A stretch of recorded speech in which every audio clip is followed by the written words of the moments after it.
तो ये क्वेश्चन हम लोग समझने वाले हैं, पर इसको स्टार्ट करने के पहले इस प्रश्न में जो कॉन्सेप्ट यूज हो रहा है एंगल ऑफ रिपोज का, उसको जल्दी से रिवाइज कर लेते हैं।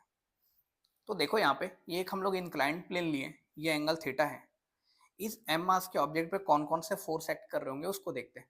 तो सबसे पहले वर्टिकली डाउनवर्ड एम लग रहा होगा, ये एंगल थीटा तो ये थीटा, तो इस एम को ब्रेक कर लिया, इधर कॉस इधर साइन में। ये प्लेन इस पे नॉर्मल लगा रहा होगा परपेंडिकुलर, तो नॉर्मल बना लिया। अब हम चाहते हैं कि ऑब्जेक्ट रेस्ट पर रहे, तो बिल्कुल ऊपर के नॉर्मल को तो नीचे का M G cos theta balance कर लिया।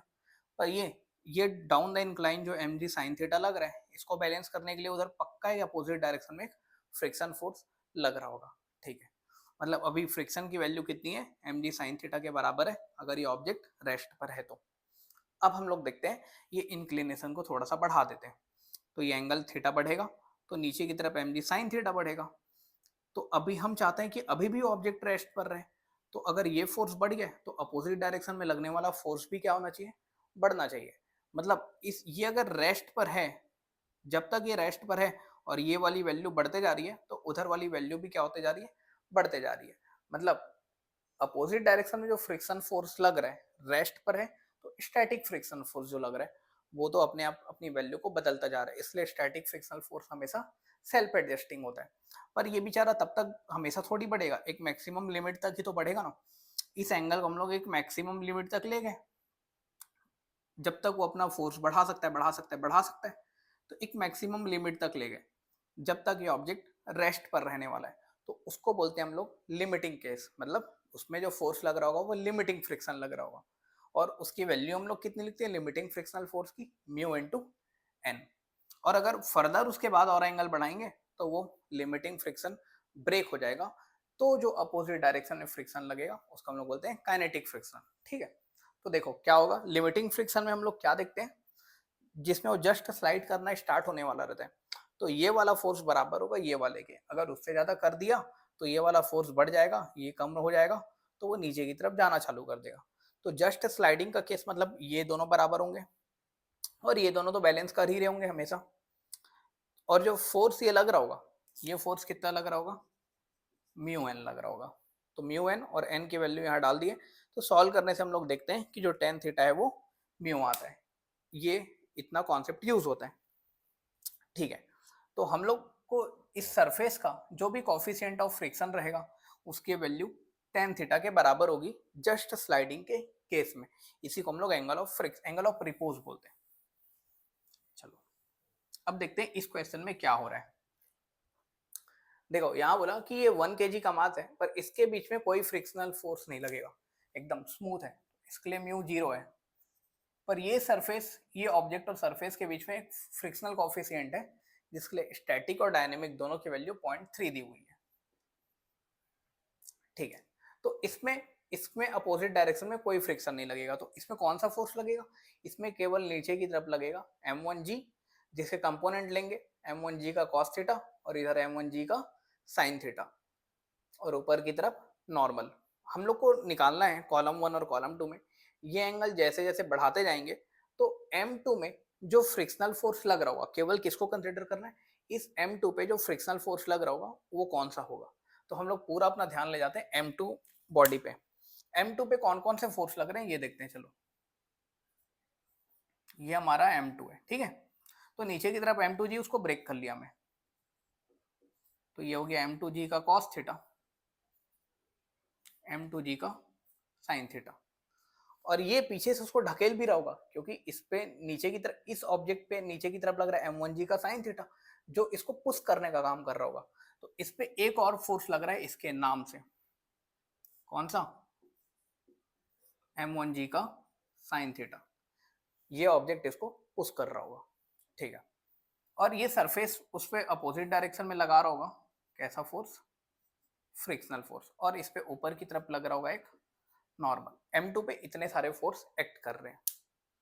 चलो अब देखते हैं कि ये ये ऑब्जेक्ट कब तक रेस्ट पर रहने वाला है और उसके बाद वो कब मूव करने वाला है। ये एंगल को हम लोग चेंज करते जा रहे हैं, बिल्कुल 5, 10, 15, 20 एंगल बढ़ाते जा रहे हैं, तो देखते हैं कि कब वो रेस्ट पर रहेगा कितने टाइम तक, और कितने टाइम वो मूव करना स्टार्ट कर देगा। तो जब वो जस्ट स्लाइडिंग का केस होगा एट जस्ट स्लाइडिंग, तो उसमें ऊपर की तरफ लगने वाला फ्रिक्शन मैक्सिमम होगा जिसकी वैल्यू बराबर होगी डाउन द इंक्लाइंड फोर्स की। तो जस्ट स्लाइडिंग के केस में ऊपर का फोर्स बराबर नीचे का फोर्स करते हैं। देखो तो F की वैल्यू बराबर होगी इसके m1g sin theta plus m2g sin theta, मतलब m1 plus m2 g sin theta. और यही जो फ्रिक्शनल फोर्स है मैक्सिमम लिमिटिंग फ्रिक्शन होगा जिसकी वैल्यू कितनी होती है म्यू एन। म्यू और एन की वैल्यू कितनी, ऊपर को बैलेंस करने के लिए नॉर्मल, जो नीचे m2g cos थीटा है। ठीक है, तो यहां से हम लोग देखते हैं कि कौन से एंगल तक वो रेस्ट पर रहने वाला है। यहां से निकालते हैं, तो ये कॉस को नीचे ले गया तो हो गया वो टेन थीटा। इसी को साफ करते हैं, तो ये साइन बाय कॉस हो गया टेन थीटा, जी से जी तो मर गया, यहां बचा म्यू m2 और ये नीचे आ गया। वैल्यू डालते हैं, सब वैल्यू गिवन है, ये 2 kg का है 1 kg का है, तो ये और म्यू की वैल्यू दी हुई है 0.3। ठीक है, 2 + 1 3, तो ये हो गया 0.1, मतलब 0.2 आ गया, टेन थीटा आ गया 0.2। हम लोग को कुछ वैल्यूज भी दिए कि 10 में अप्रोक्सीमेट 11.5 डिग्री डालेंगे तो वो 0.2 आएगा, मतलब ये एंगल कितना है 11.5 डिग्री। मतलब जब तक ये एंगल 11.5 डिग्री होगा तब तक ये ऑब्जेक्ट रेस्ट पर रहने वाला है। अगर इससे हल्का सा भी, एकदम बिंदु सा भी ऊपर बढ़ाया तो ये नीचे आना चालू हो जाएगा। मतलब इस एंगल तक इस पर लग रहा होगा मैक्सिमम, मतलब इस एंगल जाते जाते तक उस पर स्टैटिक फ्रिक्शन, 11.5 डिग्री पे उस पर मैक्सिमम फ्रिक्शन, मैक्सिमम स्टैटिक या लिमिटिंग फ्रिक्शन, और अगर इससे ज्यादा और बढ़ाऊंगा तो उधर जो फ्रिक्शन लगेगा वो काइनेटिक फ्रिक्शन लगेगा। तो जब स्टैटिक फ्रिक्शन लग रहा होगा, तो जब स्टैटिक फ्रिक्शन लग रहा होगा, देखो इस m1 को हटा देते हैं अभी, फ्रिक्शन F इधर दो लग बनाए थे अपन, m1 + m2g sin थीटा सीधे लिख देते हैं नॉर्मल, और इधर m2g cos थीटा। तो जब तक उस पर फ्रिक्शन लग रहा है, जब तक स्टैटिक है, तो ये वाला फ्रिक्शन बैलेंस कर रहा होगा इसको, और ये कब तक है 11.5 डिग्री तक, मतलब 5 डिग्री और 10 डिग्री, जब तक ये दोनों एंगल है उस पर फ्रिक्शन की वैल्यू ये लग रही होगी।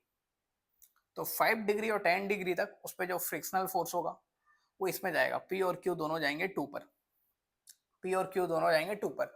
और जब एंगल उससे ज्यादा होगा, क्योंकि उससे ज्यादा सीधे 15 और 20 है, मतलब वो 11.5 से तो ज्यादा है, तो उस पर लग रहा होगा काइनेटिक फ्रिक्शन, और उसकी वैल्यू कितनी होगी, काइनेटिक फ्रिक्शन की वैल्यू म्यू एन, और एन की वैल्यू कितना m2g cos थीटा। तो 15 और 20 डिग्री पे ये वाला फ्रिक्शन लग रहा होगा म्यू m2g cos थीटा, मतलब r और s जाएंगे थर्ड पर, तो 2 और 3 पर ये वाला ऑप्शन होगा। अगर ये क्वेश्चन में m1 नहीं दिया होता, अगर m1 नहीं दिया हमारे क्वेश्चन में, केवल m2 दिया है सीधे, तो क्या होगा देखो, तो इसमें m1 के नाम से लगने वाला फोर्स गायब हो जाएगा, तो केवल कौन सा फोर्स लगेगा m2g का sin थीटा। ठीक है, और ये एंगल हम लोग सीधे निकाल पाएंगे, कैसे, क्योंकि इसके लिए म्यू की वैल्यू कितनी है 0.3, और 0.3 क्या होता है tan theta, angle of repose के केस में, मतलब ये जो टेन थीटा है वो कितना थीटा में कितना डालूंगा कि वो इतना म्यू बन जाएगा। अभी अभी देखा एंगल ऑफ रिपोज का केस म्यू, तो म्यू कितना है 0.3, तो 10 में 0.3 कब आ रहा है 16.5 डिग्री में। मतलब अगर ये एंगल 16.5 डिग्री होता तो ये अकेला मूव करना स्टार्ट करता उस डिग्री के हल्का सा बाद, पर अगर 16.5 से कम होता तो ये रेस्ट पर होता।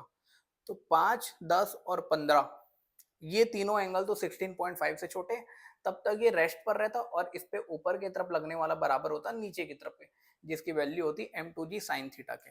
मतलब p q r दोनों जाते फर्स्ट पे, p q r दोनों जाते फर्स्ट पे, और उसके बाद ये जो फ्रिक्शन है 16.5 मतलब 20 डिग्री, 20 डिग्री के बाद ये जो फ्रिक्शन है वो कितना हो जाता म्यू एन हो जाता, और एन की वैल्यू कितनी दिखती है यहाँ पे m2g cos थीटा। तो 20 डिग्री पे mu m2g cos theta third, तो ये वाला ऑप्शन हमारा सही होता अगर m2 नहीं होता तो, मतलब m1 नहीं होता तो।